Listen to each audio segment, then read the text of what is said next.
Hello! This is Matt. And Emily from Scarecrow Video in Seattle, Washington. Did you know that we have the largest video collection in the world? We have over 146,000 titles and growing. That's over 3 times more than Netflix, Amazon, Max, and Hulu combined. Plus, Scarecrow now offers rent-by-mail service throughout the U.S., so check out scarecrowvideo.org for details. You can catch Emily and I, or Matt and I, if that was going to be you saying that, on our bi-weekly YouTube show, Viva Physical Media, for video recommendations and so much more. See ya! Bye!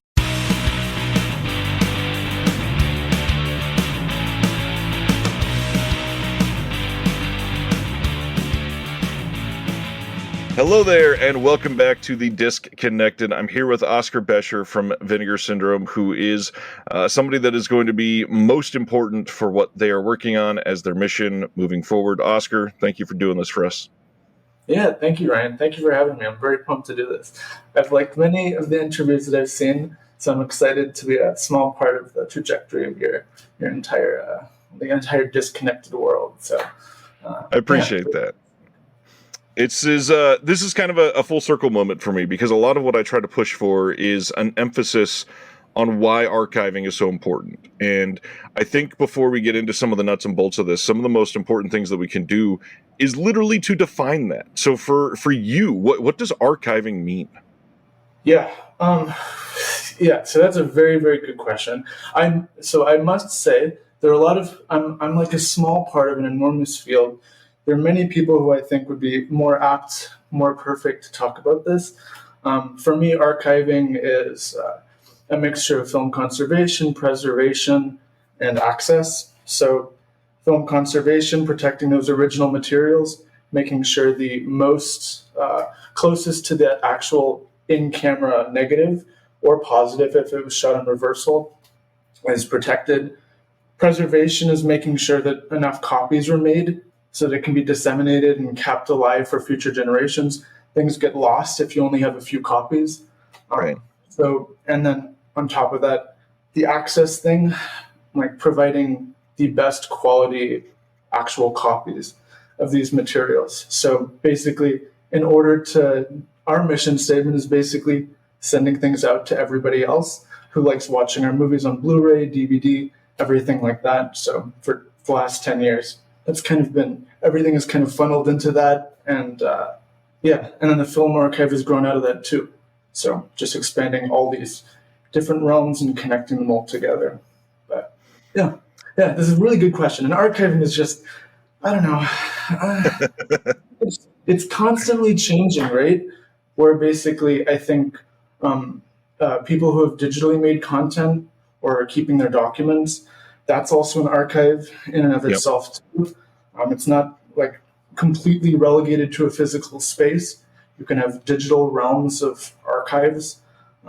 The major issue is when we conflate making very accessible, low resolution or low quality copies, and then the original gets lost. So For me, archiving is about making sure that best version of that actual material in what format it was first constructed, perceived in, is survived. So I'm very film centric, so I'm very swayed back to the actual reels itself. But that's kind of basic gist of it, I think.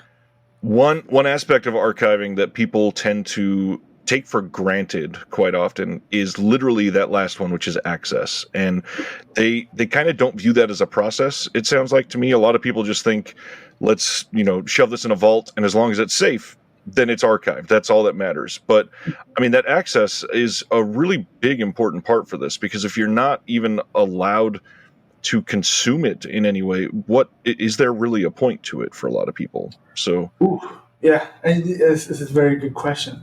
Yeah, I mean, very tricky because everything that I work on, there are a lot of like weird counters to that too, which is like there are a lot of films like I know Amy Heller and Dennis Doros.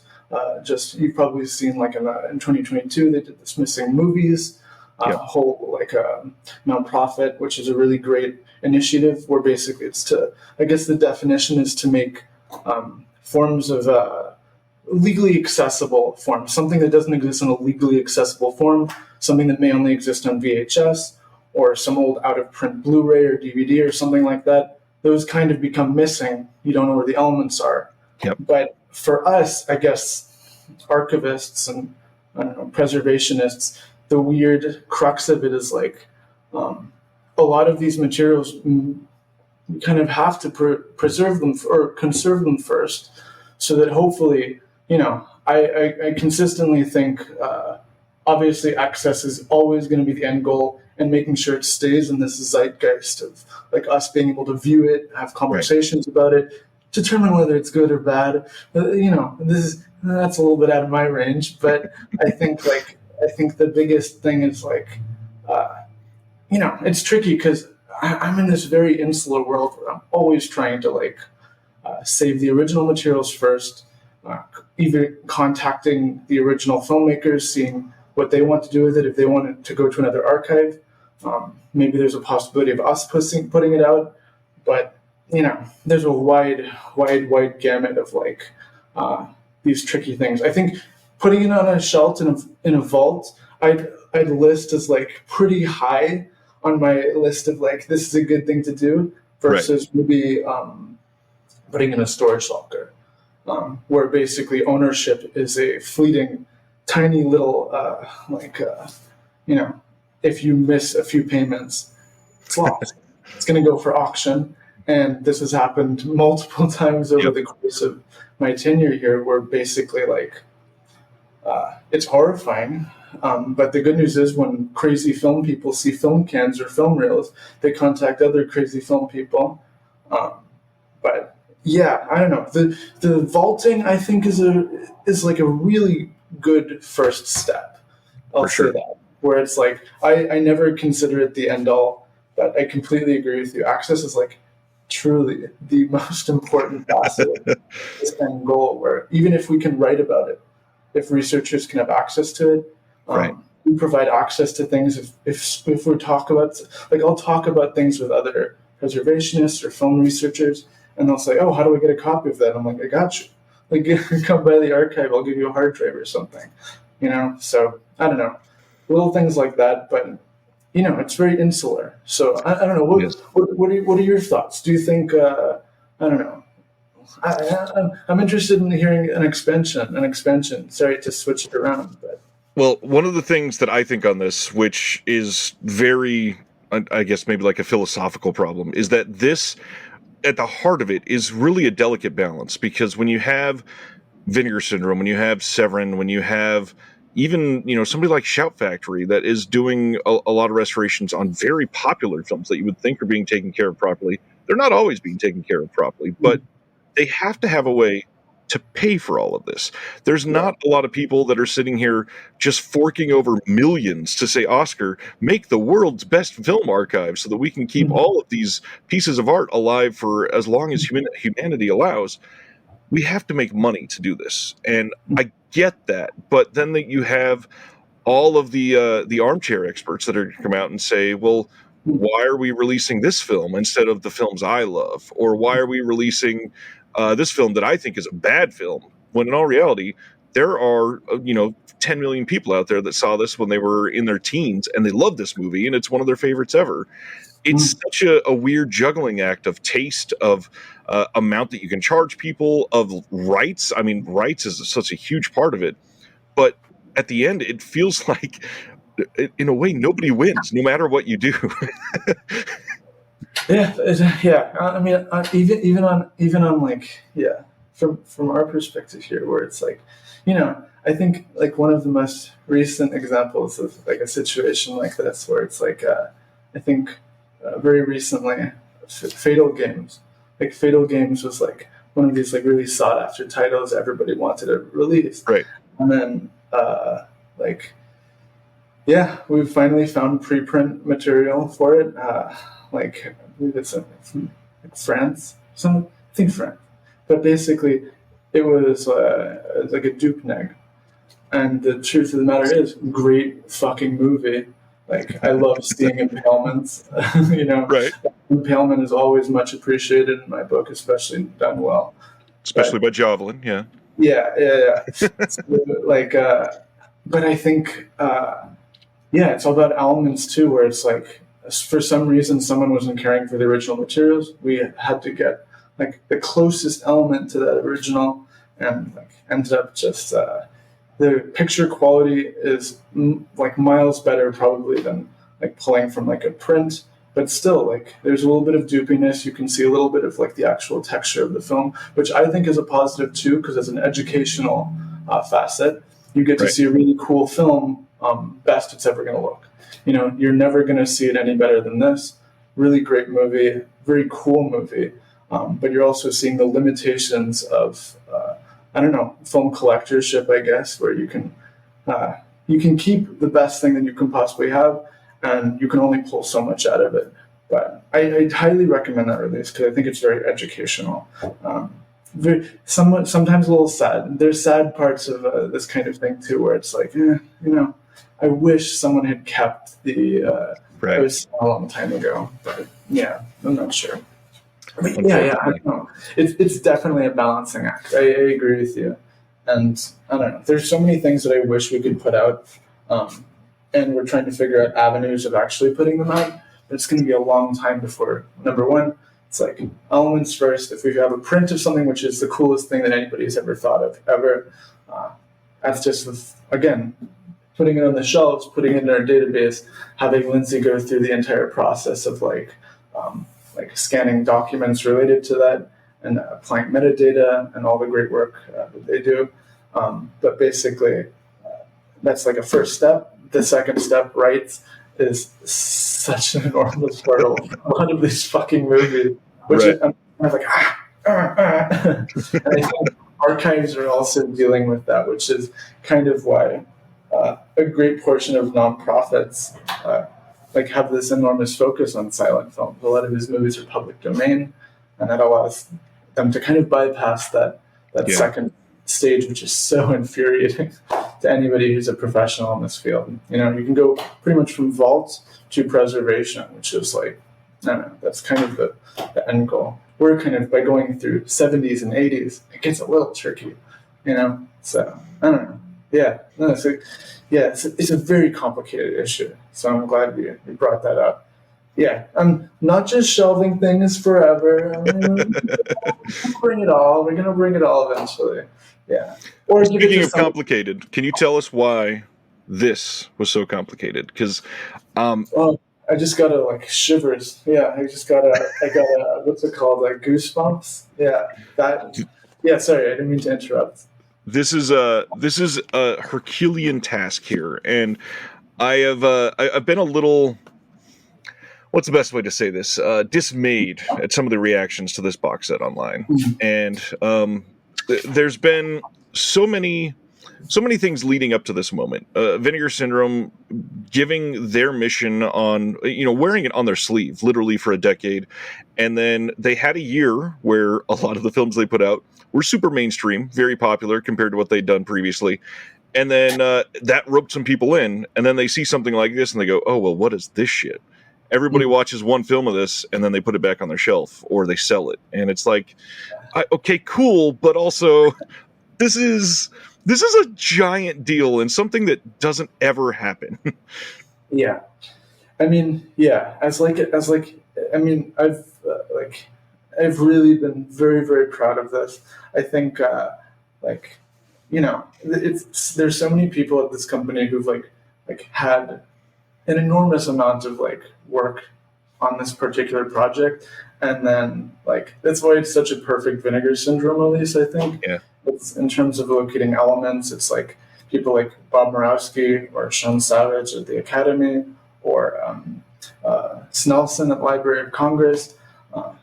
Many F.W. Murnau, Stiftung. These are all people who helped in large part find films. In addition to people here like Stephen Morowitz, District Picks with Red Midnight. I think there's this Herculean, as you already said, the Sisyphean task of winding through films, trying to find stuff which is in old rusty fucking cans, and half the fucking time, you pull something out and you're like, oh, I think I know where the original exists for this interpositive or something like that, and make a cool release. But we kind of, the dream situation is when we can find something really cool in the best possible element that exists in the world. Right. And everything on that set, I think the coolest thing is I've always liked the idea of like film archiving is like someone holding the hands over your eyes and then kind of saying, check it out. Look what we have here. Like we found this, everybody thought it was gone, or alternatively, no one knew this existed for like some of this stuff. Like people knew that like rare blue apes existed, but I don't think like when we found when we first went through, like Stephen was the one who discovered Red Midnight, but it kind of sent electricity throughout the entire thing. We had 9 films, and we wanted one which was kind of like, I think half of it was curating the entire thing. Like Joe does a good portion. Joe's like the acquisitions and like major curatorial mind at VS. And every single time I would find something, he was like, no. We need something more exciting. We need something like that. So when we had these 9 lined up, it kind of sent these shockwaves throughout the entire company, because it was just like, not only was it under our roof, it looked really good. It was a blow up from 16. It was shot on 16. But like little discoveries like that, and curated discoveries, I think are really, really important. And things that people really don't take a lot of risks on, Right. Rightfully so in many cases, because like, I think the cool thing about the set too is I think everybody will maybe like in the first viewing or first discussion, like we'll maybe like two movies or 3 movies. And then on the rewatch, you'll like this one a little bit more too. And then another one you're kind of like, oh, I'm not really remembering that. But after watching all of these movies so many times, thinking about them for so often, everyone hits like a really important factor of lost films, like whether or not like something is lost and sought after, like Violated, or Deep Inside, the Joe Sarno movie. Like these are movies that people have kind of wanted to see. Beware the Black Widow. Like there are quite a few people who are like fervent obsessives about this movie. So it was enormous. And then rights in addition to that for a lot of these are really cool. But we started with the lost films of Herschel Gordon Lewis. It kind of set the template. So I love the big releases too, and they bring a lot of like, I think people care about film and the many different forms that it actually takes. And lost films are sometimes very like hidden behind this actual curtain of like, it's lost for a reason. No one liked it. No one thought it was interesting. But I think one thing that I think made this a really good release is that it makes the counter case, which is like, these were lost because the right people weren't there at that time to care about them. And now, hopefully, my favorite part now about the release too is I love seeing this shared experience aspect of it, which is kind of similar to me as the like watching a movie in theaters, where you can kind of hear people's laughs, you can hear like people say, "Oh, this movie sucks," and then I'm like, "Oh no, Barbara's really good." Like there's a lot of cool references. Like Barbara is a movie which like literally has a reference to Cleopatra. Theda Barrow's Cleopatra from 1917, one of the most famous lost films. It's a lost film within a lost film. You can't write this stuff. It's really cool. So getting to actually, I think the cool thing about it is kind of everybody gets to experience them for the first time, and like, just discussing their first reactions. Because that's what a lost film is. It's not valuable until it's found and experienced. It ties back into the access thing perfectly. So, yeah, great. Yeah. I think enormous. Sorry. Sometimes I get bored of hearing myself talk often, but what did you get through all of them? What was your thoughts? I am a very, very busy person, so I've not seen all of them. I've seen a couple. But really, one thing I want to say before we walk away from this release in particular, I really think Elijah Drenner's documentary is one of the most important things that have ever been made for this field. And I try to say that and not sound high and mighty with it or exaggerating. It is genuinely one of the most important things I think that have ever been made for this field. And if it expands beyond this, I really feel like a lot more people could feel like the mission behind home video, perhaps, if they actually take a look at it.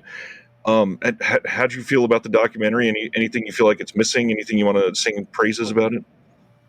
I mean, I can only sing praises of Elijah, because I think, when the first discussions about the whole set, I think that was one of the first things which was brought up, like what his vision was going to be for this, and Elijah was the first one to say it. He's like, I'm a little bit of an outsider to this realm, but he's not. He's been in this world for like way longer than I have. Forever. And he knows so much about this actual field, and is one of those other people who's just super humble and dealt with my diva-ness when it came to hey, can we come on? He's like, can we do? I want to do my interview in the film archive, and he's like, no, we don't have to. We have the film archive very represented. I'm like, I want to do a film with my work, So I really thought the documentary is one of the. I was really super happy with how it turned out, and it really showcased everything. We have beyond just Dave and Brandon and Ryan and Curtis, the people in restoration who do this immense, incredible undertaking for every single one of these films, care about them all, and know these films better. Imagine knowing a film so much that you're just that freckle there, it's awful.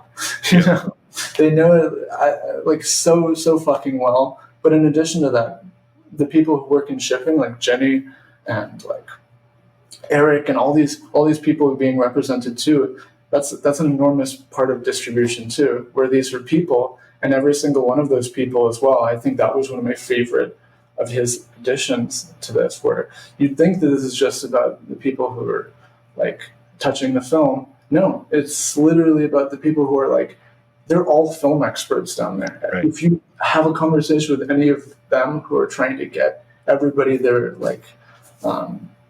orders, Evie included. Evie, my favorite person, when I'm not shipping something, because then she gets irritated with me.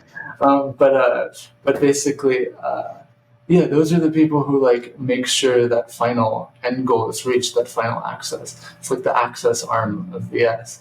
So I really like the documentary. I think it really turned out well, and the interviews are really great. I think Bob Murawski had really great moments, and I really like David Gregory's sequences.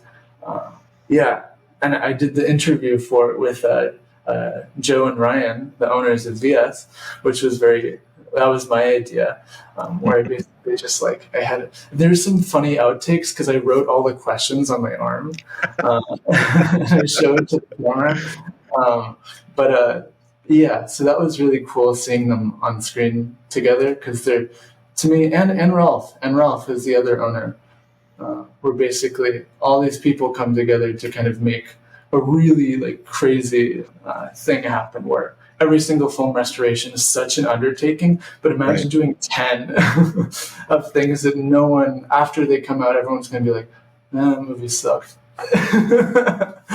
But I think the actual doc does a really great, and tells a really great story of how, in this, whatever you want to call it, this boutique realm in which we live in for distribution, there are a lot of people doing really, really, really good work.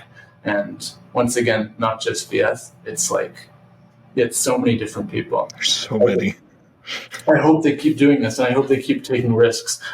I've found 3 more lost films since in the week or two after the release came out. I'm like, no, it's perfect. It's perfect. Next one. Hope that'd be so sick. But yeah, I agree. I completely fucking agree with you. Elijah did a really great job. Well, I'm gonna try to speak something into existence here, and bear with me for a moment because I know this is not a unique idea, but I want to see if you agree. I really think one of the aspects of the documentary that I think is so, I guess, like personal to the consumer is that they can see the entire process and feel sort of invested in the end game, along with you, along with Ryan, along with everybody in the process. I would love to see, Fatal Games. How about a 5-minute documentary in Fatal Games, literally 5 minutes, from Oscar receiving in the film to scanning it to what it looks like to this is why we're going through the process, and now you're watching it on this disc, actual pictures of the film when it comes in. Just a little special feature on every release that deserves it. Obviously, there's some that you're using a shared scan from Italy that's somehow in pristine condition. That probably doesn't need a 5-minute documentary, but something like Fatal Games, that it was an actual undertaking, hell yeah, put that on the disc and make everybody invested in it. Yeah. Yeah. I'm not going to say you're a prophet, but like we're working on it. I think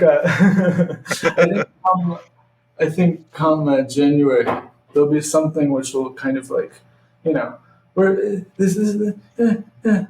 I've been trying. I've been trying to like bring. I think this is one of the things that I'm really proud of, where I think I'm really trying to bring people a little bit closer to the film itself. I think, once again, with the vault over here, we have a crazy amount of film here. And oftentimes we throw out these like terms like interpositive, we throw out the term internegative, we throw out like, what is a fine-grained master? What is a reversal, cut reversal? What is a blow-up interneg? Yeah. All of these terms, I think if you're not in this weird, really, really insular film world that we're in, like, it's very difficult to feel that connection. So I've been really like, it's a task because I think it involves connecting multiple different sectors of the company. But I definitely think tying people more closely into like that actual process. I've been like, I hover when I go into the restoration office. I'm like, take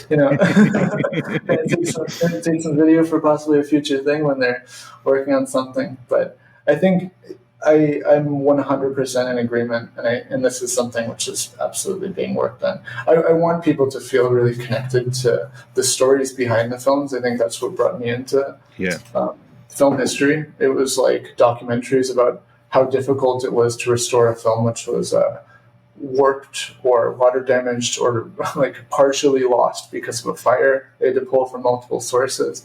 I think all these types of things were things that kept me engaged in releases and distribution and archiving. So I don't know, that's a very important facet for me too. So I'm glad you said that. I don't know like how long you've had access to my emails, but please give it back to me, my password. Yes, sir. Yeah. This is one of those things that obviously you are going to have immensely more knowledge than myself when we start talking about archiving and all of that. But I have to say, one of the biggest like aha moments I've had since doing all of this in the public eye, I guess, is fairly recently. It was literally just a couple months ago. There was a video posted online, which was from the Archivist Roundtable of Metropolitan New York.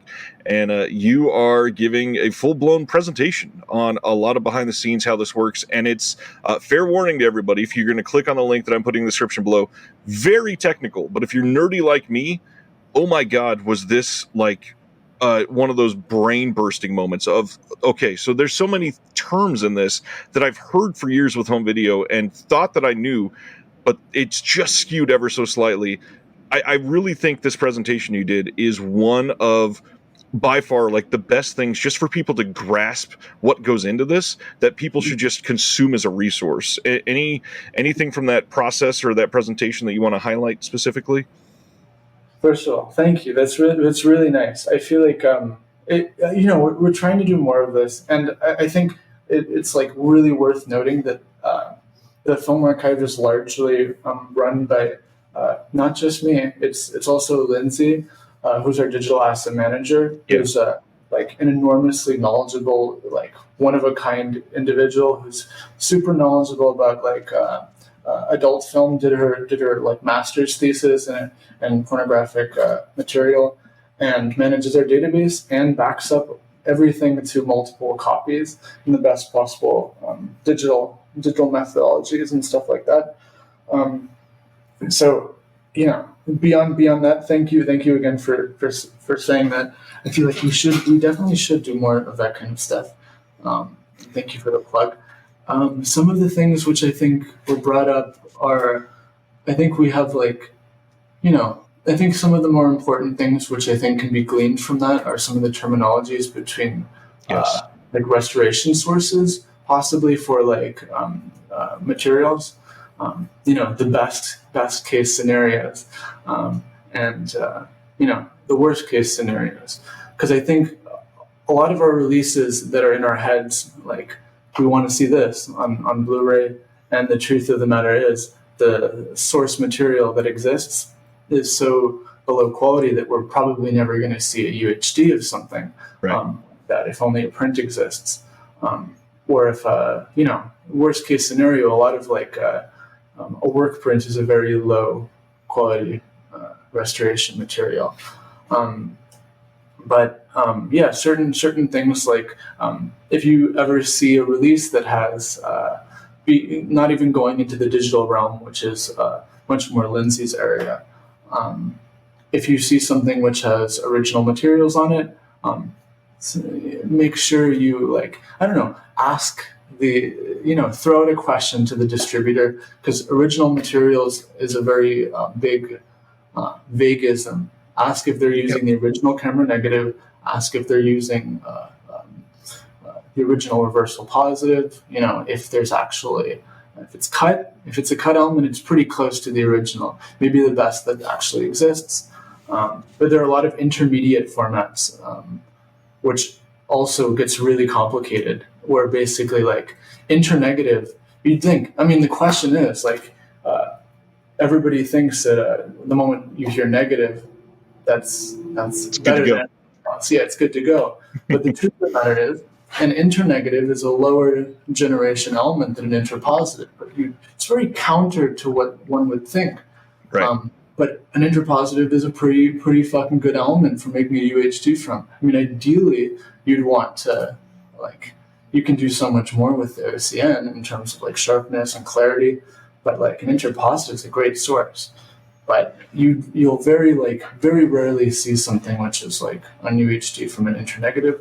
But sometimes people do that, and that is a very big conundrum for me as like a person who values this kind of stuff, where it's like, I feel like, I don't know, I'm not gonna like go into details about this any further, but I think it's very, very important for people to kind of know a little bit about what goes on their desk and be in communication with the people who are like actually making these works, because everybody here is an expert, and the best way to be an informed buyer is to be in communication with those who are actually putting the enormous amount of resources, expertise, and time into these releases. In addition to finding elements, which is a whole fucking thing in and of itself, it takes years to find certain things. You know, right. Fatal Games took so fucking long. But yeah, other things are like that were covered. And again, I say it in that I highly recommend, instead of just listening to me blather, I have like there's a PowerPoint. I have like a PowerPoint, which I never do. I'm very disorganized in terms of that kind of stuff. But I literally made an effort to kind of make everything very clear. I thought different types of film storage were also really interesting to me. I wish people would ask companies about that too. I'm just trying to like light the fires under other, like to see if like how other people are storing their films too. Like I think whenever you see a release which says the original material was provided by an archive, like Library of Congress or the Academy Film Archive or UCLA, you can like pretty much, and you're seeing a release of it, you can kind of say that's a preserved element. It's like really, like, if it's in an archive, it's in a film archive where basically they have resources, time, staff, and like multiple methods of making sure it doesn't get lost. Like, you can be pretty sure that that material is going to stay alive. And I think that's a really, really important facet of distribution going forward, where make sure the companies who are doing this, putting out films, in addition to releasing cool shit that we all want to see and finding cool shit, which is an enormous first step, that they're making sure that these materials at least remain or go to places where it'll be cared for a longer period of time. It's so tricky. There are a lot of things to consider, and then I think the one thing that people shouldn't look at is, I have one frame of a film which I really want us to put out, where basically they shouldn't look at that, which is a South Asian science fiction movie, black and white, beautiful, original camera negative, but I think Reel 3 or something is completely water damaged. I don't think they ever made prints of it. So basically what you're kind of seeing is like a really sad case of like, this is the sad aspects of lost films. It's a really cool movie. Like, has like fucking like people drinking blood, has a fucking alien with claw hands and like flamethrowers, and it's very cool. But there are like sad stories in archiving too, and I think we kind of went over that as well. Lots of incompleteness too. I think before we go on, like, I think going back to the lost films question, I was looking recently at the Library of Congress, David Pierce, the 75%. It's often thrown around as the amount of lost films which are lost. Right. But that 5%, that extra 5% includes incomplete films, and incompleteness in elements is an enormous issue. Where basically we'll have, and then Modell talked about this too, where basically like making sure that something isn't just one reel of something isn't thrown out because you can't find the rest of it, or like, one reel isn't just in a storage locker not being cataloged.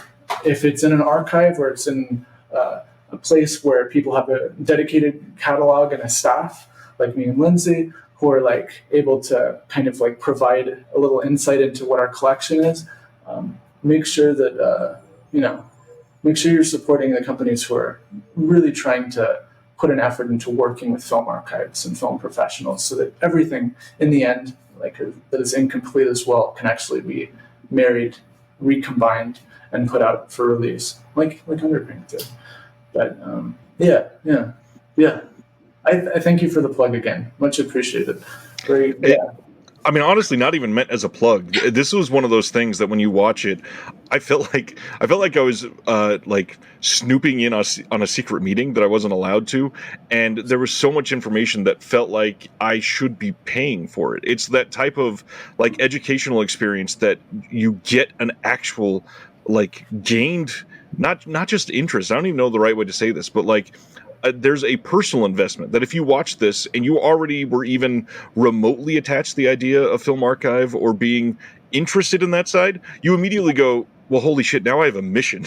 I want to go down this path. And, maybe a good question to ask following that, and especially what you just said about supporting those companies that affiliate with archives. We never answer that question. We never say this publicly. What is the best way to support these archives? What is the best way to support these companies? Obviously, buying this release is a big deal, but how do we support the National Film Congress or whatever? There's lots of AGFA. Other than buying their releases, what else can we do to support them? Yeah. Well, I think that's a very good question. And going back to, I think. One of the things which is just like a very sad truth of this is like archiving for its entire purpose has kind of been seen as like what is that dragon in the Lord of the Rings, the Smaug. Yeah, where basically it's just like people who are looking over a pile of coins and just not in gatekeeping.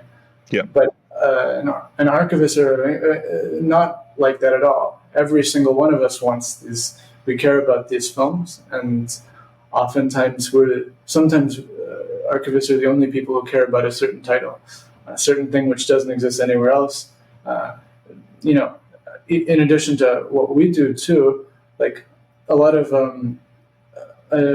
adult movies were kind of like thrown by the wayside in terms of like archives, like in order to accept a larger collection, if it has to pass through a board in many nonprofits. So like even acquisitions is a very tricky thing.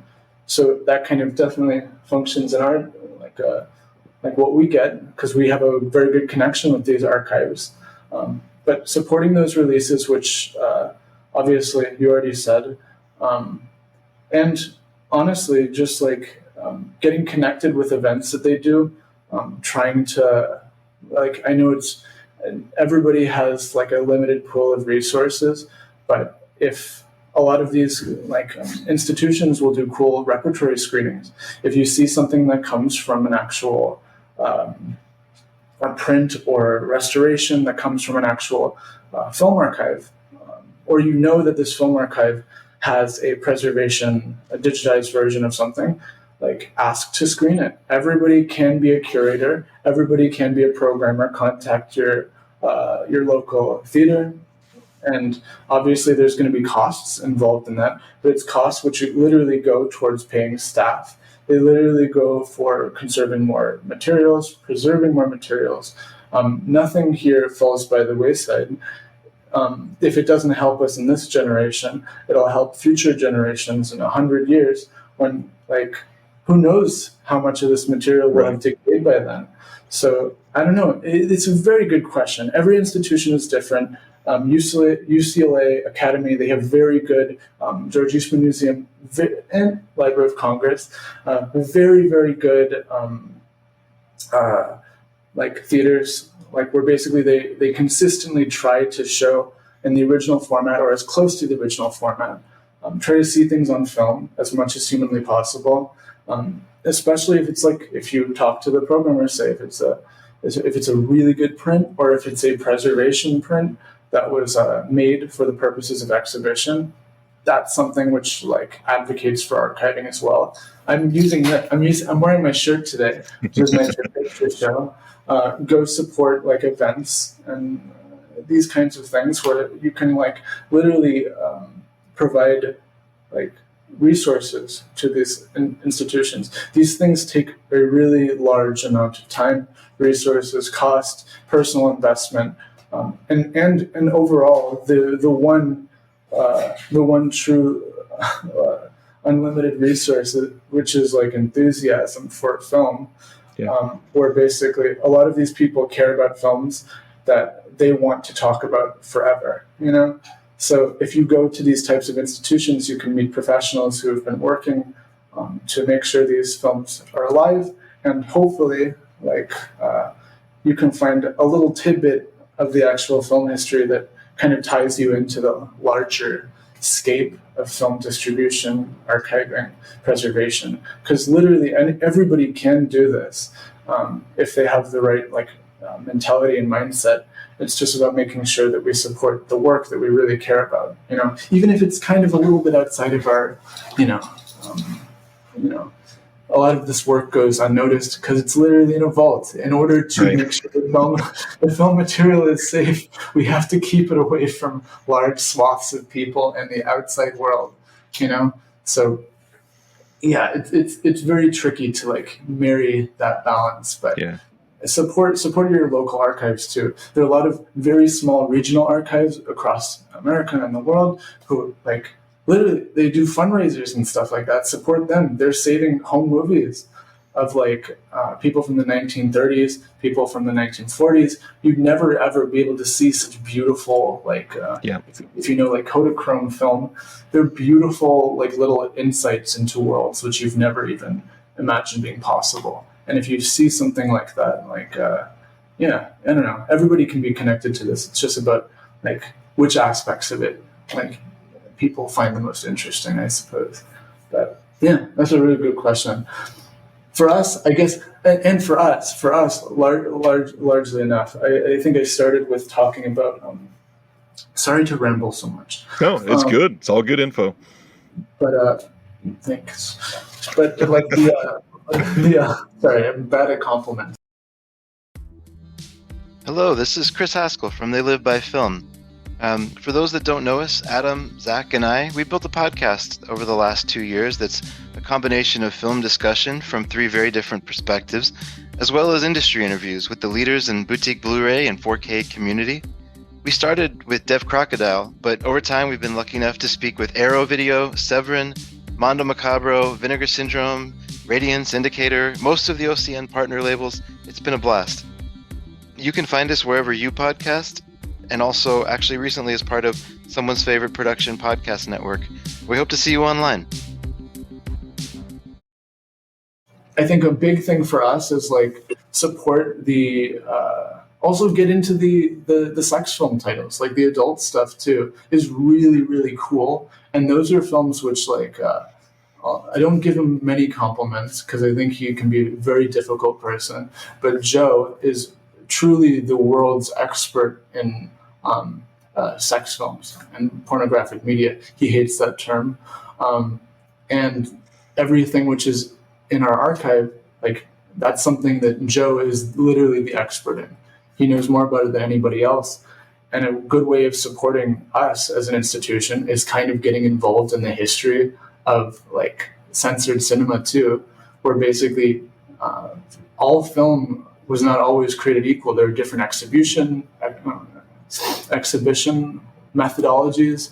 You know, some things were played on like jukeboxes. Like I have a Scopatone over there. My Scopatone. I bought it on an impulse buy. I'm stupid. But basically a lot of these like short form pornographic films were shown on jukeboxes, you know, in Times Square in the 1970s and 80s. So like, you know, I feel like that's a good way of supporting us. If you really like care about, I don't know, supporting our like mission of trying to preserve films, those are really helpful for us because I think they're very difficult to market and difficult to bring to the consumer who's like, oh, ew, porn. But a lot of these stories behind the actual film itself are fucking fascinating. And like the stories of the people behind them and the people who like joined into this weird world, super equally interesting, you know? Yeah. And explore subcultures of film history, I think is one of the big things, I think. So interesting. Many of these archives, and we've touched on it ever so slightly, but many of them are nonprofits, and nonprofits open up this whole different world of things that they're allowed to do and encouraged to do than the for-profit machines. And like AGFA is one of the easiest ones because they're in our world. So I'll throw out there, AGFA is somebody that you can set up as a smile.amazon.com donation. So when you go shop through Amazon, they'll get like 4% of all of your purchases. They don't charge you any extra. They just donate stuff to them. I know they do a couple fundraisers every year. But the big thing is a lot of these archives, and you've touched on this, they will give prints or send digital files to show at any theater. And no matter what you're paying them, and many of them are very cheap. AGFA, for example, you can rent out an entire theater and show a film that is in their archive. That's not just what they have on disc. They have rights to a shit ton of films. Mm-hmm. It's less than like $200 for most theaters, unless you're in New York City, which most of us are not. Yeah. No, completely. Yeah. I mean, I think another part of this, yeah, absolutely. Like working with theaters is enormous. They're like, again, access. Keeping the theatrical viewing experience is like key to keeping film alive, I think. You know, we love home media here. Obviously, it's like our bread and butter, but making sure that things stay in theaters as well is enormous. AGFA is an enormous part of that for us too. But basically, yeah, they help us out a lot. And they have so many prints too. You know, crazy amount of prints. But yeah, absolutely put. I would love to be able to speak about all of this all day, but some of the things that people are going to want to know, like what made Oscar get into this? How were you a Indiana Jones fan as a kid, and suddenly you're interested in museum curation, and now hey, archiving? How'd you get here? Well, I contest what you say. I don't think anybody's interested in that. I But guarantee you, at least one person will comment that they were. okay, well then, in that case, for that one person, then for I think from I started watching movies very early, and then I kind of I kind of you know I I would watch the really good movies, and I kind of didn't know what made them good. Like I was a kid, and my brain Right. didn't work quite as good as the rest of these fucking people. So then I would just kind of like rewatch them over and over again, try to see like the best movies, and see the worst movies, worst. And I think the thing that kind of kept drawing me towards everything else was the materiality of things. If I could see that something wasn't as good quality as something else, looking at different types of aesthetic qualities of different eras of films and different decades, made me very interested in, I don't know, I don't want to use terms like materiality because it does seem a little bit too pretentious, but I do think it is a big part of it. Where basically, if you can look at a screen and know that you're looking at a digital screen, which is a digital copy of something which exists in another form, you can kind of get a little bit closer to the material. So eventually, I just tried to seek out as much information as humanly possible. Again, I also had difficulty finding information, wasn't tied to archives. Everything was behind that curtain, and then I just tried to get behind the curtain as much as possible. So I think, long story short, I went to a really great program, which I will advocate for always, L. Jeffrey Selznick School of Film Preservation, where they kind of taught me how to actually handle materials. And I think from there on, I thought I was going to be a curator or like maybe work in like, I wanted to be like a film historian or something like that. And then when I started handling film more and more, I was just like, oh, this is the coolest thing. Every single time I touch film, I learn more, and I'm handling things which I never thought I would be able to handle. I'm working with people that like I always looked up to, like Anthony Labate, Deborah Stoiber, everybody there are like just brilliant fucking people. I have a lot of heroes, I think, in this field, and I think a good portion of why I wanted to, I don't know, get deeper and deeper into it was kind of, I feel like being involved in bringing something and removing that smoke screen a little bit and showcasing, there's a digital copy, but this is a really good digital copy. Right. It's so good that you can actually see the limitations of the medium itself instead of just having a rip of something, of a VHS of a movie that was never really released internationally. Maybe it exists in someone's collection or something like that. Removing that as much as possible so people can see how film was originally actually exhibited and distributed. I think this is like a basic tenet of, I think, why I kind of got more and more invested and more interested. And I just also became really fascinated by the different materials of these things, Everything is like, once you kind of start connecting everything to this like triacetate, which makes up vinegar, like our namesake. So what namesake is made of, basically is used to make, what's it called? The screens on our TVs. Yeah. It's so, and it's used as well to make fucking t-shirts. Everything is tied together, and it's the world becomes much less obscured if you can connect it to things which are closer to you. So the moment I started realizing how close I was to all these materials, even though I didn't really think that I was that close, I was just watching stuff.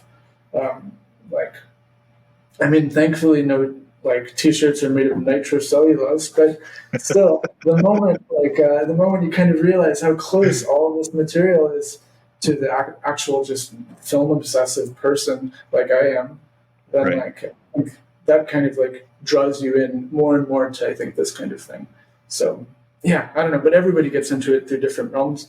I think what made you get closer and closer to film? When did you start watching movies?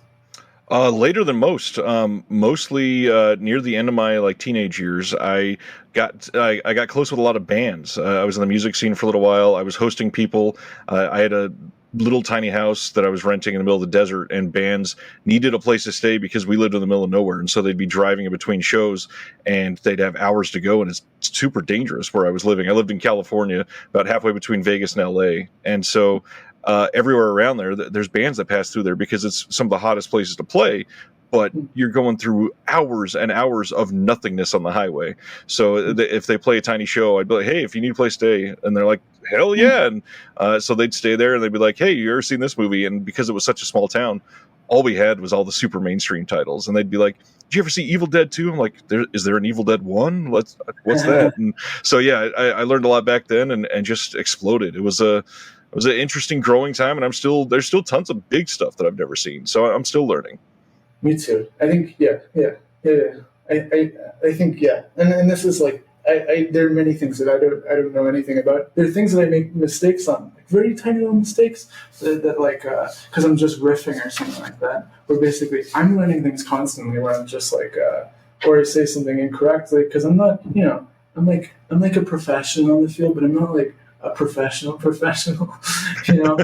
just not good at like I say please and thank you and everything like that, but I'm a very weird off-kilter person. So it's like, there are always things that I'm learning more and more from the professionals who I look up to. And I don't know, we have a lot of like brilliant people here too, who I'm just like always in awe. I always go into like the restoration suite and just ask Ryan dumb questions. I'm just like, what do you think about this? Like, why don't we use this? And he's like, what? Oscar's here again. Let's try it. Let's try to explain some semblance of a very brilliant answer that I wouldn't be able to possibly understand without hands-on experience. But yeah, that's interesting. Yeah, so it is very important for you to the sharing of films too. Yeah, very. Absolutely, and that access part is a huge part for me, and that's why. I don't know, like a lot of people that are, I hate to use the term influencer, that's such a bullshit word, but the people that are talking about physical media or film online, a lot of them are either like vehemently anti-streaming or that's all they do. And like, I'm not against it. I think it should be there because people like this costs a lot of money. People can't just buy 1,000 releases a year and say, I'm doing my part, yay.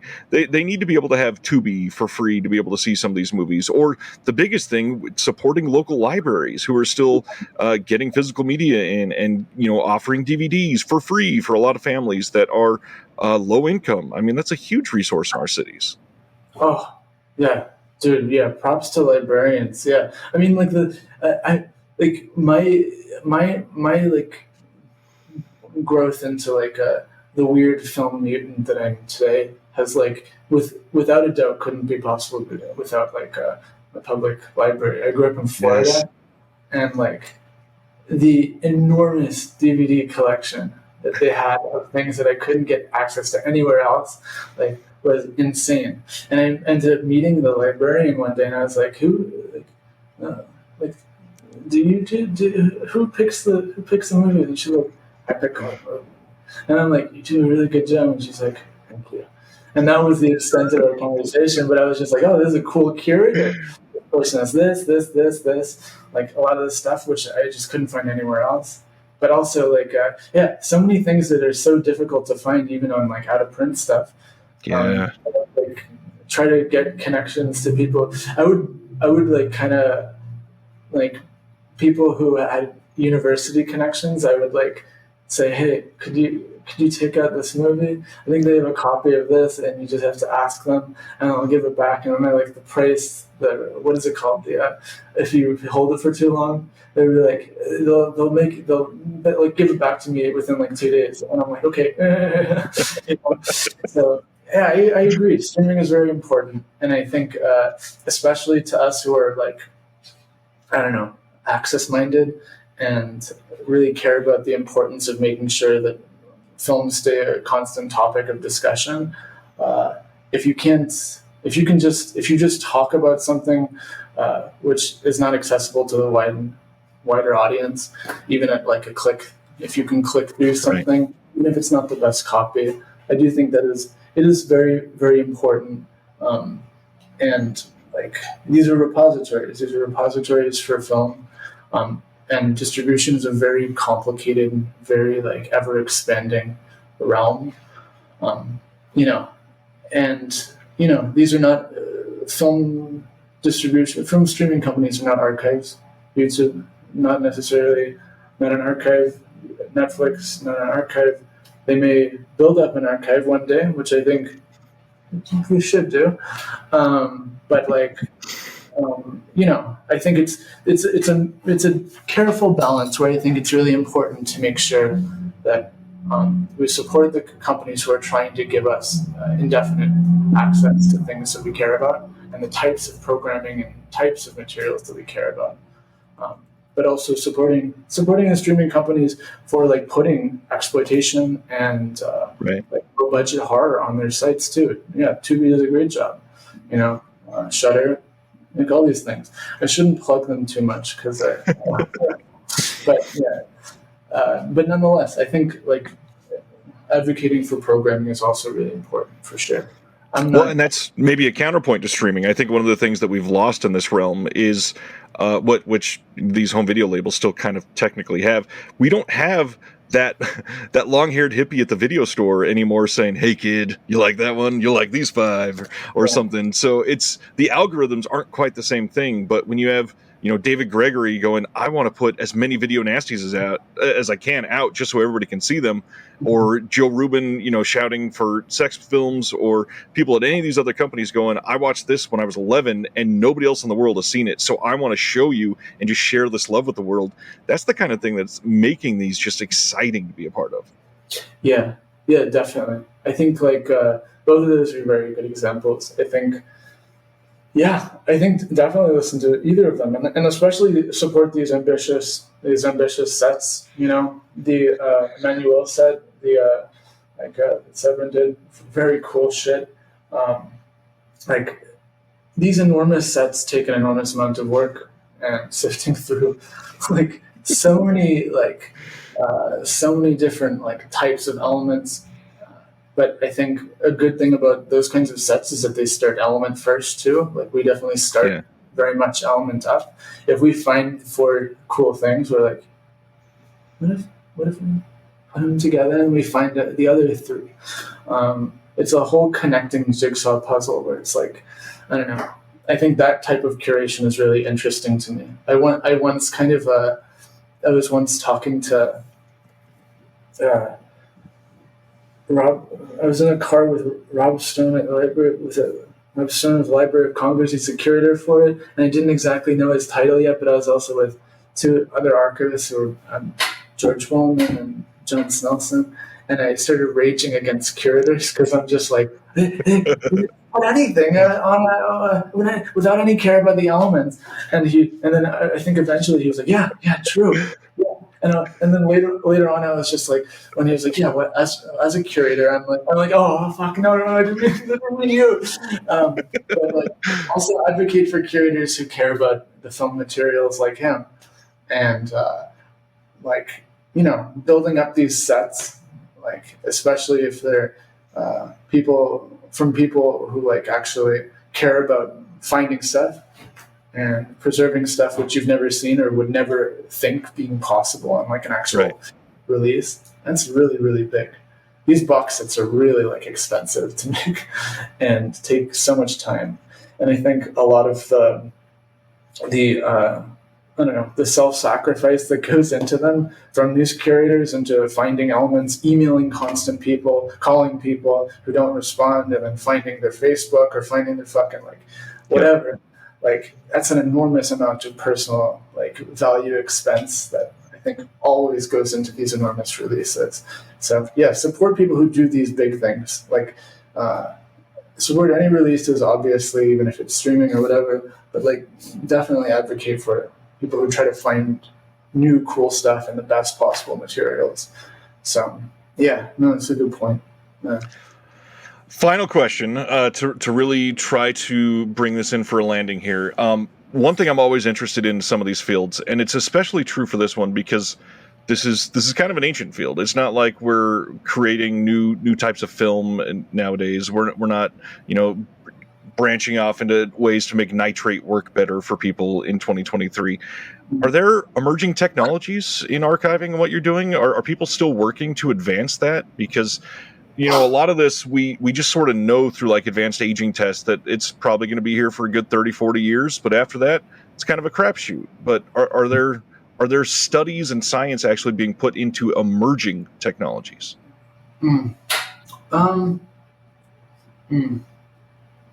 Yeah, you hit. Yeah, that's a nerve right there. I think it's very tricky, man. I think there's a lot of emphasis currently on digital technologies and pulling more information from the film material itself. In terms of longevity of the film materials, like I'll always advocate for Image Permanence Institute, always. In Rochester, New York, who did the AD strips. We love the AD strips. I think there's the AD strips.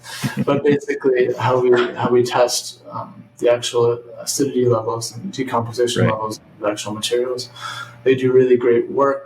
I hope they continue advocating for film. Film is a really complex, multifaceted medium. Every single element needs. There's not a catch-all, every type of material decays differently. Things with splices, different types of splices decay differently. And I think that largely poses a problem for making having institutions continue doing this kind of work, because we're now dealing with materials which, there's never going to be the perfect product, and the product that we make is going to be so limited to a specific subset, a specific niche market, where I once tried to make a film core which would expand outwards, because a lot of times people would pop cores. If you know, a core is this, or basically if you have one of these, they would pop the cores, because the cores were often seen as more valuable than specific types of elements, then toss the element, keep the core. So then oftentimes we would find these elements with popped cores in very rare films. And so I wanted to very safely to remove the scratching possibility.